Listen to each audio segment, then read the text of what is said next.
আসসালামু আলাইকুম। আমি আরিফুল ইসলাম আছি আপনাদের সাথে। আজকে আমরা দেখব পর্সার আবেদন বা খতিয়ানের আবেদন কোন পর্যায়ে আছে। আপনি একটি যদি পর্সা বা খতিয়ানের জন্য আবেদন করেন, সেই আবেদনটি আসলে কোন পর্যায়ে আছে, সে অবস্থাটি দেখার জন্য আমাদের কি কি পন্থা অবলম্বন করতে হবে, সম্পূর্ণ বিষয়টি আজকে আমরা এই ভিডিওতে আলোচনা করব এবং দেখব।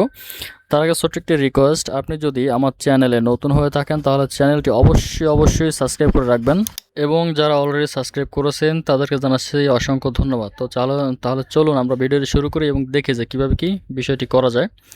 তো সর্বপ্রথম আমাদের যে কোনো একটি ব্রাউজার ইউজ করে আমাদের চলে আসতে হবে গুগলে এসে আমরা এখানে দেখতে পাচ্ছি সার্চ অপশন আছে, এখানে লিখবো আমরা হচ্ছে land.gov.bd। এই লেখাটি লিখে আমরা হচ্ছে সার্চ করব।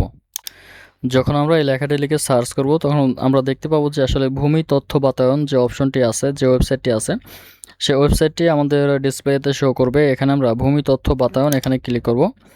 এখানে ক্লিক করার পরে আমরা হচ্ছে এখান থেকে লগ ইন করবো, আমরা সরাসরি লগ ইন করবো। এখানে আমরা অনেক অপশন দেখতে পাচ্ছি যে ভূমি রেকর্ড ও ম্যাপ, এখান থেকে কিন্তু মূলত আমাদের পর্সার আবেদনের সর্বশেষ অবস্থা বা খতিয়ানের আবেদনের সর্বশেষ অবস্থা আমরা দেখতে পাবো। কিন্তু আমরা এখান থেকে এই কাজটি করব না, আমরা সরাসরি আমাদের ড্যাশবোর্ডে চলে আসবো। এর জন্য আমাদের লগ ইন করতে হবে। দেখতে পাচ্ছেন আমার পেজটি কিন্তু অলরেডি লগ ইন করা, ঠিক আছে। আমি একটু আগে এখানে লগ ইন করছিলাম, যার কারণে আমার পেজটি কিন্তু অলরেডি লগ ইন করা আছে। তো সেক্ষেত্রে আপনারা এখানে লগ ইন করে নেবেন। লগ ইন করে নেওয়ার পরে আপনারা দেখতে পাবেন যে সরাসরি এখান থেকে প্রোফাইলে সব বিষয়বস্তু আপনারা দেখতে পাবেন। এখান থেকে ড্যাশবোর্ডে চলে আসবেন। ড্যাশবোর্ডে আসার পরে আমরা এখানে চারটি অপশন দেখতে পাবো। এখানে দেখতে পাচ্ছি মিউটেশন, ভূমি উন্নয়ন কর, ভূমি রেকর্ড ও ম্যাপ, ভূমি অধিগ্রহণ, ঠিক আছে। তো এখান থেকে আমরা ভূমি রেকর্ড ও ম্যাপে চলে আসব। ভূমি রেকর্ড ও ম্যাপে চলে আসলে আমি দেখতে পাচ্ছি যে আমাদের এখানে যতগুলো খতিয়ানের আবেদন করা ছিল সব খতিয়ানগুলো এখানে শো করবে।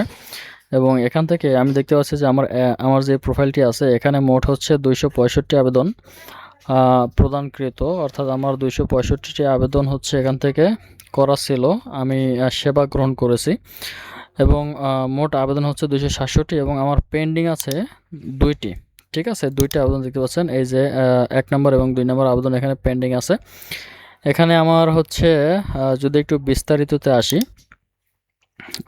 এখানে আমার সম্ভাব্য ডেলিভারির তারিখ ছিল হচ্ছে 8/5/2026, কিন্তু হয়তোবা ঈদুল আজহার যে বন্ধ আছে সেই বন্ধর কারণে হয়তোবা একটু সময় লাগতেছে। এর জন্য আবেদনের তারিখ দেখতে পাচ্ছেন 8/5/2026 তারিখে আমি আবেদন করছিলাম। এটা আমি ডাকের মাধ্যমে আমি অর্ডারটি করেছি, সরাসরি আমার পোস্ট অফিসের মাধ্যমে এই পর্সাগুলো আসবে।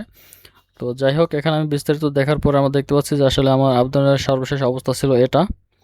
আমরা আবার তালিকায় ফিরে যাব এবং দেখতে পাচ্ছেন আমার সর্বমোট 2টি আবেদন পেন্ডিংয়ে আছে। এক্সেলেন্ট অনুমোদনের অপেক্ষায়, অর্ডারের অবস্থা সর্বশেষ অবস্থা এ পর্যায়ে আছে। এই ছিল মূলত আসলে পর্সার আবেদনের সর্বশেষ অবস্থা দেখার নিয়ম। আপনি যদি পর্সা বা খতিয়ানের আবেদন করেন, সেই বিষয়টি আপনারা সর্বশেষ অবস্থা কীভাবে জানবেন বা দেখবেন এই ভিডিওর মাধ্যমে আমি দেখিয়ে দিলাম। ভিডিওটি ভালো লাগলে অবশ্যই লাইক করবেন, কমেন্ট করবেন এবং শেয়ার করে দেবেন। যারা নতুন আছেন তারা অবশ্যই চ্যানেলটি সাবস্ক্রাইব করে রাখবেন। ধন্যবাদ সবাইকে। আসসালামু আলাইকুম।